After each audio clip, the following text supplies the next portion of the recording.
नहीं है, बंद कर दो, हमारी तो मांग है बंद कर दो, बाबा साहब की मांग है बंद कर दो। बाबा साहब ने कहा था 10 साल के लिए दिया है, 10 साल के बाद बंद कर दो। बाबा साहब ने 10 साल का पॉलिटिकल रिजर्वेशन कहा था। बाबा साहब ने कहा था ये जाने वाला, इसके पीछे मत लगो। क्यों सरकार इसको हर 10 साल के बाद बढ़ाती है? एक तरफ हमारा एजुकेशनल रिजर्वेशन बंद करवा रहे हो, एक तरफ हमारा सर्विस वाला रिजर्वेशन बंद करवा रहे हो, लेकिन पॉलिटिकल रिजर्वेशन बढ़ाते जा रहे हो। क्यों?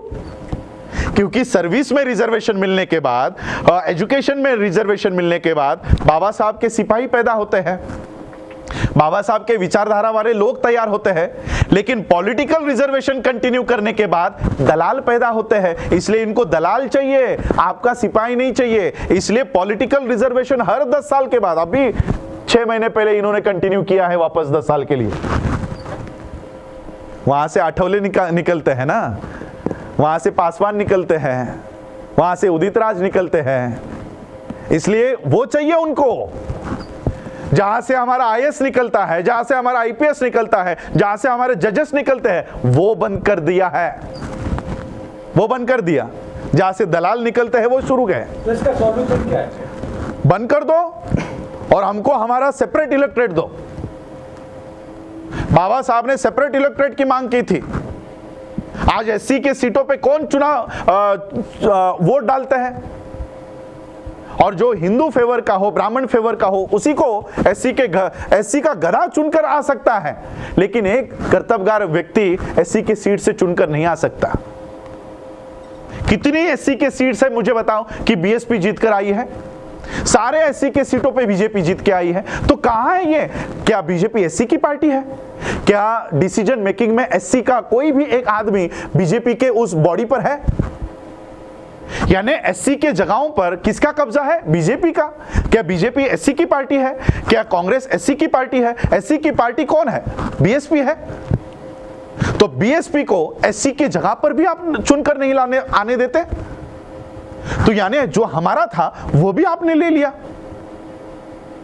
बीएसपी हमारी पार्टी है, वहां से तो एससी के कैंडिडेट्स को चुनकर आने देना चाहिए था, वहां से भी बीएसपी को निकाल दिया। तो कहां रहा रिजर्वेशन? हमारा ये रिजर्वेशन नहीं है, रिप्रेजेंटेशन है। मुझे बताओ उस संसद में एससी का प्रतिनिधित्व कौन कर रहा है? मुझे बताओ। रिजर्वेशन छोड़ दो कि 30 सीटें आपके लिए रिजर्व है, रिजर्वेशन छोड़ दो, रिप्रेजेंटेशन की बात करो। कितने लोग एससी के ऊपर अन्याय हुआ, किसने इस्तीफा दिया? प्रतिनिधि कौन है हमारा प्रतिनिधि? अगर हमको प्रतिनिधि रास्तों के ऊपर ही चुनना है, देखो मैं आज आप लोगों के माध्यम से इस देश के प्रधानमंत्री को चेतावनी देना चाहता हूं। मैं अपने शब्दों को पूरी तरह से होश हवास में इस्तेमाल कर रहा हूं। मैं इस देश के प्रधानमंत्री को चेतावनी देना चाहता हूं, आप संसद में बहुमत में होंगे, आप राज्यसभा में बहुमत में होंगे, लेकिन देश में हम बहुमत में हैं। देश में हमारी संख्या ज्यादा है। अगर इस देश के संविधान को उसके साथ खिलवाड़ करने की कोशिश की, एक भी एमएलए और एक भी एमपी को रास्तों के ऊपर घूमने नहीं देंगे। ये वो दलाल है जो हमारी बात करने के लिए अंदर भेजा है, वो चुप बैठा है। लेकिन हम बाबा साहब के संविधान को मानने वाले लोग हैं। इसलिए मैं मोदी जी को बोलना चाहता हूं कि ऐसे नौबत पर हमको उतरने के लिए मत दीजिए। इस देश के मार्शल हम लोग हैं। मैं मिलिट्री के खानदान से हूं। इस देश की सुरक्षा करने के लिए हमारे लोगों ने अपनी जान दे दी है। सोचो संविधान की सुरक्षा के लिए क्या कर सकते हैं। और इसलिए मैं आज आप लोगों के माध्यम से इनको बताना चाहता हूं। आप अगर ये सोच रहे होंगे कि आज हम लोग मेजॉरिटी में हैं, कुछ भी कर लेंगे, राज्यसभा में कोई भी बिल पास कर लेंगे, रास्तों के ऊपर उतरने नहीं देंगे, संसद के बाहर आने नहीं देंगे, बैठो 365 डेज अंदर ही, बिना पानी के और बिना अन्न के अंदर। अगर संसद के अंदर इस तरह से खिलवाड़ होता है, संसद के बाहर गिरने नहीं देंगे। घरों के अंदर होंगे तो घरों के बाहर आने नहीं देंगे, घर के बाहर होंगे घर के अंदर जाने नहीं देंगे। अगर देश का किसान, देश का छात्र, देश का मजदूर, देश का कर्मचारी ये बात अगर समझ ले, अलग अलग आंदोलन करके कोई नहीं होगा, कुछ नहीं होगा। किसानों का आंदोलन सिर्फ किसान लड़ रहे, क्या हो रहा है? क्यों इस देश का कर्मचारी किसानों के आंदोलन में नहीं जा रहा? क्यों देश का छात्र किसानों के आंदोलन में नहीं जा रहा? क्यों देश का किसान छात्रों के साथ खड़ा नहीं हो रहा? जब तक एक दूसरे के साथ खड़े नहीं होंगे, इस तरह का मोदी पैदा होता रहेगा। ये हमारे इनएफिशिएंसी का रिजल्ट है नरेंद्र मोदी। हम लोगों ने विश्वास रख के आंख बंद करके सोचा कि ये लोग कुछ अच्छा करेंगे, इसलिए इनको इनके हाथ में सत्ता दे दी। इस गलत फहमी का नतीजा ये लोग हैं, और इसलिए हम लोगों को एक होकर किसान, छात्र, कर्मचारी, ये अलग अलग नहीं, अब देश के लोग, we the people of India, हम भारत के लोग, इस बैनर के नीचे हमको एक होना होगा। एससी, एसटी, ओबीसी और किसानों को तो मैं पहला बताना चाहता हूं कि किसानों के जितने भी रिप्रेजेंटेटिव आप लोगों ने भेजे हैं, आपको मोदी को सवाल नहीं पूछना है मोदी कौन होता है। हमने उसको नहीं चुना है, हमने मोदी को चुना ही नहीं है। ये तो ईवीएम ने चुना हुआ आदमी है, बैठा हुआ है। हमने जिसको वोट किया है उसने अगर हमारे अधिकार छीने हैं तो ऐसे एससी, एसटी, ओबीसी के सांसद के साथ अभी हमको व्यवहार करना चाहिए।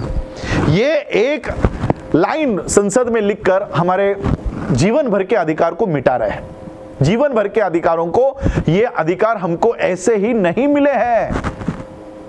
4 पीढ़ियां हमारी जाया गई है इस आंदोलन के लिए। आज जो सांस हम लोग ले रहे हैं 2020 में, इसके लिए मेरे पिछले 3 पीढ़ियों ने योगदान दिया है।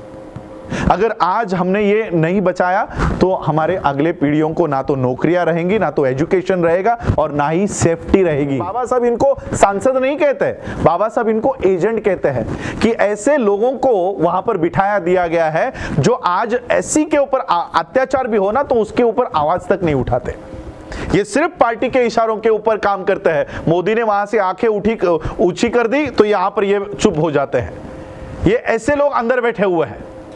आज राज्यसभा में वो पायल नाम की कोई एक्ट्रेस है, उसके ऊपर बलात्कार हुआ है या नहीं हुआ है, उसके लिए राज्यसभा में बैठा हुआ आदमी जो शेड्यूल कास्ट का होने का दावा करता है, वो गवर्नर को मिलने जाता है। वो लड़की जिंदा है।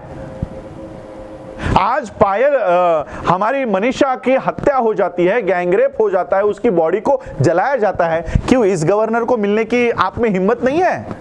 तो ये कौन है? एससी को आप इसको एससी समझोगे? ये एससी नहीं है।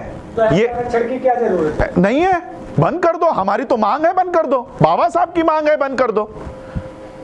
बाबा साहब ने कहा था 10 साल के लिए दिया है, 10 साल के बाद बंद कर दो।